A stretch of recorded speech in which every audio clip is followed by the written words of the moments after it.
Isang magandang umaga, magandang hapon, magandang gabi sa inyong lahat at naway nasa mabuti kayong kalagayan sa awat tulong ng ating Panginoong Jesucristo. Ngayon ay pagpapatuloy natin ang pagbasa ng kanyang banal na kasulatan. Bilang 24 sa aking video. At ito ay magsisimula sa bilang Kapitulo 11, magsisimula sa versikulo 1 hanggang versikulo 22. Pagbasa ng Biblia ng ating Panginoong Jesucristo. Bilang 11.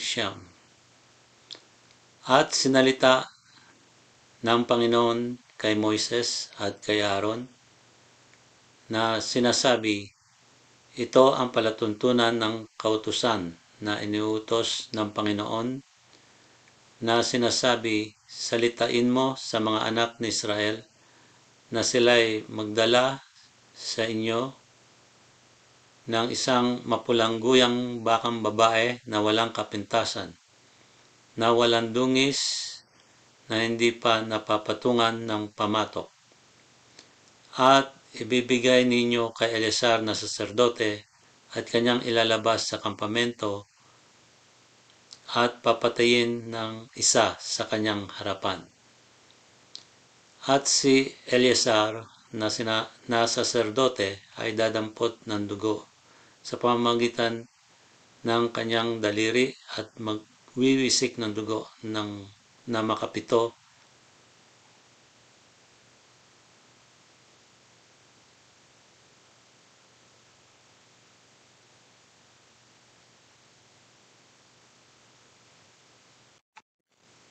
sa dakong harap ng tabernakulo ng kapisanan. At susunugin ng isa sa paningin niya ang guyang bakang babae. Ang balat niyaon at ang laman niyaon at ang dugo niyaon, 10 ng dumi niyaon ay susunugin niya.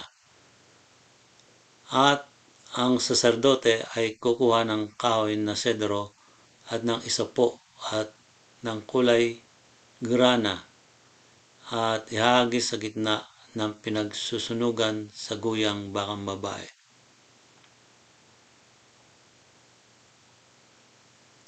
Saka lalabhan ng saserdote ang kanyang mga suot at kanyang paliliguan ang kanyang laman sa tubig at pagkatapos ay papasok siya sa kampamento at ang saserdote ay magiging marumi hanggang sa hapon.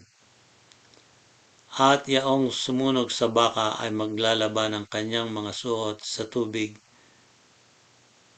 at kanyang paliliguan ang kanyang laman sa tubig at magiging marumi hanggang sa hapon.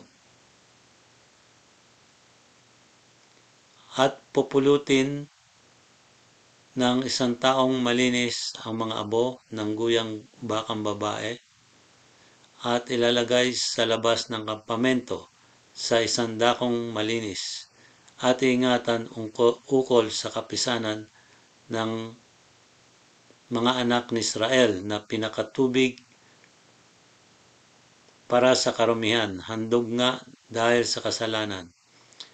At yaong pumulot ng mga abo ng guyang bakang babae ay maglalaba ng kanyang mga suot at magiging marumi hanggang sa hapon. At sa mga anak ni Israel at sa taga-ibang bayan na nakikipamayan sa kanila ay magiging isang palatuntunan magpakailanman. At ang makahipo ng bangkay ng sino mang tao ay magiging marumi na 7 araw. At gayon ay maglilinis sa pamamagitan ng tubig na yaon sa 3 araw at sa 7 araw ay magiging malinis, ngunit kung siya ay hindi maglinis sa 3 araw ay hindi nga siya magiging malinis sa 7 araw. Sino mang humipo ng patay ng bangkay ng taong patay at hindi maglilinis ay ihahawa ang tabernakulo ng Panginoon, at ang taong iyaon ay ihiwalay sa Israel, sapagkat ang tubig para sa karumihan ay hindi iniwisik sa kanya. Siya ay magiging marumi, ang kanyang karumihan ay sumasa kanya pa. Ito ang kautusan pagka ang isang tao ay namamatay sa isang tolda. Lahat na pumapasok sa tolda at lahat ng nasa tolda ay magiging maruming 7 araw.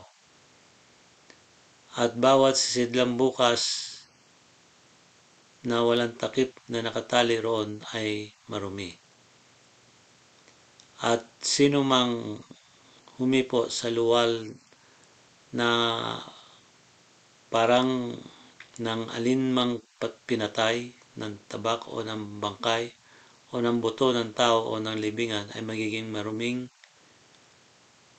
7 araw. At sa taong marumi ay kukuha sila ng mga abo sa sunog niyang handog dahil sa kasalanan sa mga yaon ay lalagay ang tubig na buhay sa isang sisidlan.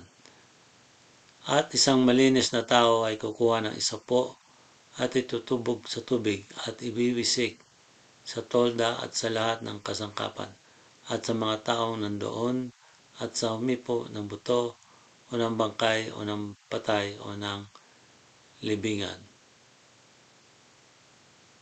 At iwiwisik ng taong malinis sa marumi sa 3 araw at sa 7 araw, at lilinisin niya siya sa 7 araw, at siya ay maglalaba ng kanyang mga suot at maliligo sa tubig at magiging malinis sa hapon.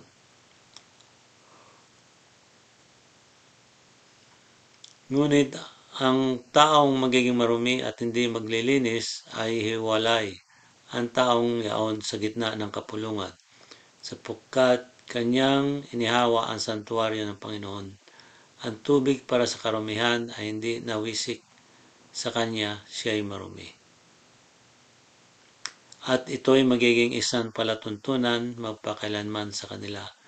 At yaong nagwiwisik ng tubig para sa karumihan ay maglalaba ng kanyang kasuotan o kanyang mga suot, at yaong humipo ng tubig para sa karumihan ay magiging marumi hanggang sa hapon. At anumang hipuin ng taong marumi ay magiging marumi, at ang taong humipo niyaon ay magiging marumi hanggang sa hapon. Yan po lamang ang ating pagbasa ng Biblia bilang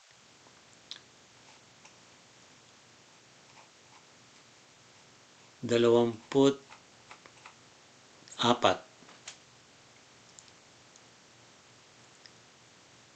Maraming salamat po sa pakikinig.